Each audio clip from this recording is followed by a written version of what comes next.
ओम नमः शिवाय। मनुष्य का प्राणमय कोश उसके अस्तित्व का दूसरा स्तर है। हमारे योग शास्त्रों में प्राणमय कोश के शुद्धिकरण के लिए बंध, मुद्रा और प्राणायाम की साधना बताई गई है।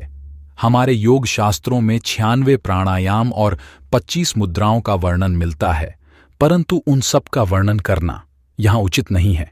गायत्री शक्ति की इस प्रस्तुति में 7 मुद्रा, 3 बंध और 9 प्राणायाम के संदर्भ में विस्तार पूर्वक समझेंगे, जो प्रत्येक गायत्री साधकों के लिए सबसे अधिक उपयुक्त है। वीडियो शुरू करने से पहले सनातन धर्म से जुड़ी ऐसी ज्ञानवर्धक प्रस्तुति के लिए चैनल को जरूर सब्सक्राइब करें एवं बेल आइकॉन हिट करें। ओम नमः शिवाय। पहला है मूल बंध। प्राणायाम करते समय गुदा के छिद्रों को सिकोड़कर ऊपर की ओर खींचे रखना मूल बंध कहा जाता है। गुदा को संकुचित करने से अपान स्थिर रहता है, वीर्य का अधः प्रभाव रुक जाता है और स्थिरता आती है। प्राण की अधोगति रुक जाती है और ऊर्ध्व गति होती है। मूलाधार स्थित कुंडलिनी में मूल बंध से चैतन्यता उत्पन्न होती है। आंतें बलवान होती हैं, मलावरोध नहीं होता, रक्त संचार की गति ठीक रहती है। अपान और कूर्म दोनों पर मूल बंध का प्रभाव पड़ता है। वे जिन तंतुओं में बिखरे हुए फैले रहते हैं, उनका संकुचन होने से यह बिखरापन एक केंद्र में एकत्रित होने लगता है। दूसरा जालंधर बंध है। मस्तक को झुकाकर ठोड़ी को कंठकूप में लगाने को जालंधर बंध कहते हैं। जालंधर बंध से श्वास प्रश्वास क्रिया पर अधिकार होता है और ज्ञान तंतु बलवान होते हैं। हठयोग प्रदीपिका में बताया गया है कि इस बंध का 16 स्थान की नाड़ियों पर प्रभाव पड़ता है। पादंगुष्ठ, गुल्फ, घुटने, जंघा, सीवनी, लिंग, नाभि, हृदय, मीवा, कंठ, लंबिका, नासिका, भू, कपाल, मूर्धा और ब्रह्मरंध्र, ये 16 स्थान जालंधर बंध के प्रभाव क्षेत्र हैं। विशुद्धि चक्र के जागरण में जालंधर बंध से बड़ी सहायता मिलती है। तीसरा उड्डयन बंध है। पेट में स्थित आंतों को पीठ की ओर खींचने की क्रिया को उड्डयन बंध कहते हैं। पेट को ऊपर की ओर जितना खींचा जा सके उतना खींचकर उसे पीछे की ओर पीठ में चिपका देने का प्रयास इस बंध में किया जाता है। इसे मृत्यु पर विजय प्राप्त करने वाला कहा गया है। जीवनी शक्ति को बढ़ाकर दीर्घायु तक जीवन स्थिर रखने का लाभ उड्डयन बंध से मिलता है। आंतों की निष्क्रियता दूर होती है। उदर तथा मूत्राशय के रोगों में इस बंध से लाभ मिलता है। नाभि स्थित समान और कृकल प्राणों में स्थिरता तथा वात, पित्त, कफ की शुद्धि होती है। सुषुम्ना नाड़ी का द्वार खुलता है और स्वादिष्ठान चक्र में चेतना आने से वह थोड़े प्रयासों से ही जागृत होने लगता है। प्राणमय कोश के शुद्धिकरण के लिए सभी गायत्री साधकों को मुख्य 7 मुद्राओं का अभ्यास करना चाहिए।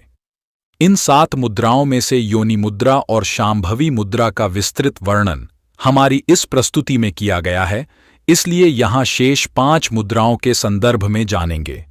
पहली है महामुद्रा। बाएं पैर की एड़ी को गुदा तक मूत्रेंद्रिय के बीच सीवन भाग में लगाएं और दाहिना पैर लंबा कर दीजिए। लंबे किए हुए पैर के अंगूठे को दोनों हाथों से पकड़े रहिए। सिर को घुटने से लगाने का प्रयास करें। नासिका के बाएं छिद्र से सांस पूरक खींचकर कुछ देर कुंभक करते हुए दाहिने छिद्र से रेचक प्राणायाम कीजिए। आरंभ में 5 प्राणायाम बाईं मुद्रा से करने चाहिए। फिर दाएं पैर को सिकोड़कर गुदा भाग से लगाए और बाएं पैर को फैलाकर दोनों हाथों से उसका अंगूठा पकड़ने की क्रिया करनी चाहिए। इस दशा में दाएं नथुने से पूरक और बाएं उनसे रेचक करना चाहिए। जितनी देर बाएं भाग से यह मुद्रा की थी, उतनी ही देर दाएं भाग से करनी चाहिए। इस महामुद्रा से कपिल मुनि ने सिद्धि प्राप्त की थी। इससे अहंकार, अविद्या, भय, द्वेष, मोह आदि पंच क्लेशदायक विकारों का शमन होता है। शरीर का तेज बढ़ता है और वृद्धावस्था का प्रभाव कम होता है। दूसरी खेचरी मुद्रा है। जीभ को उलटी करके उसे उलटना और तालू के गड्ढे में जिह्वा का अग्र भाग लगाने से खेचरी मुद्रा बनती है। तालू के गड्ढे वाले भाग में एक पोला स्थान है, जिसमें आगे चलकर मांस की एक सूंड सी लटकती है। उसे कपिल कुहर भी कहते हैं।